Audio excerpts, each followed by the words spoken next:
was that healed me. He said, I used to be ashamed to tell you, but now I'm bold. He's witnessing, he's bold. His boldness changes. He's not ashamed. Because of one of the ways you know you're whole is because you're bold and you've got confidence. Because Jesus changes that timidity that's in us and gives us boldness. Amen, Amen somebody. Amen. You walk around with your head down, and even if you don't have a new suit on, and even if you don't have new shoes on, there is a new you.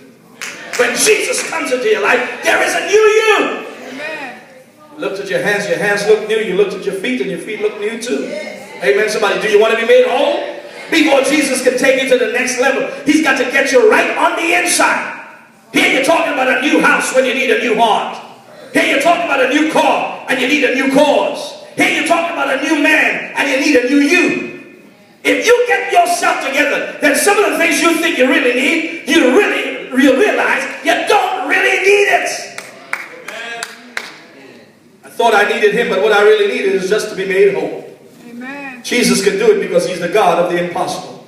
So you need to quit being so pitiful. Say amen somebody. Amen. Quit acting depressed. He's the God of the impossible. Amen. If I get depressed, and I get depressed like everybody else, I'm going to tell you what I do. I go to my house, I get on my knees, I go under the covers, I sleep it away, I wake up, and I say, Lord, let's get rid of this together. Amen. I may not change anything in my life, but I change my perspective. Because all of a sudden, it's not Jules alone. It's Jules and God dealing with the same problem. I may not solve my problem, but I know I got God on my side.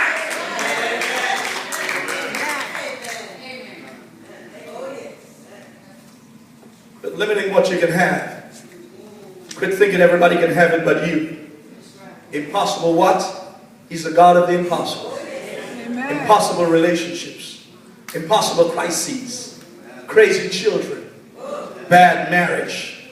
No limit to what my God can do. Amen. If you're broke, he can fix it. If you're in trouble, he'll deliver you. Come here, Abraham. Come here, Sarah. They were in an impossible situation.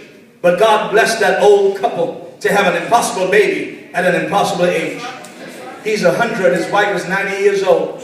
God came and said, you're going to have a baby. And what did they do? They went out to Toys R Us.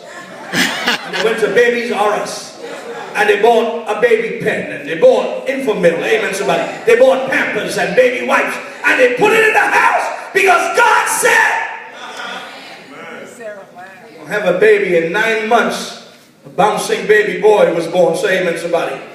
Come here, Moses, you are at an impossible Red Sea, but God made an impossible Red Sea open up for the children of Israel. Come here, Gideon, you are outnumbered. You had an impossible task, but God gave you victory in an impossible situation. Come here, David. You were facing an impossible giant, but the giant of impossibility came crashing down. Come here, woman with an issue of blood. You had an impossible sickness, but you said, and I can only touch the hem of his garment.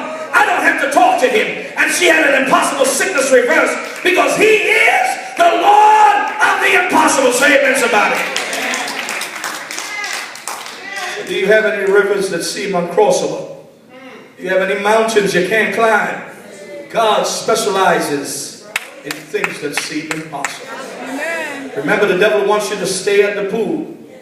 But God says, rise. Amen. He says, take up your bed. He says, walk. Walk away from your defeat. Walk into the arms of Christ, with whom all things are possible. Tonight, I feel there's somebody who has a mountain you're facing. You have a river you're about to cross. You've got a burden you're bearing. You've got some impossible strongholds in your life. And I believe we, by God's grace tonight, can pray for the victory. Amen. And experience the impossible.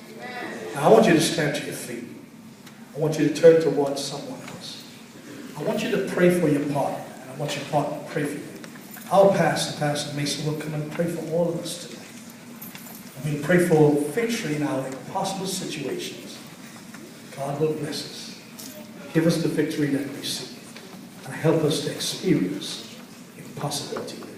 Turn to someone, pray for them as they pray for you.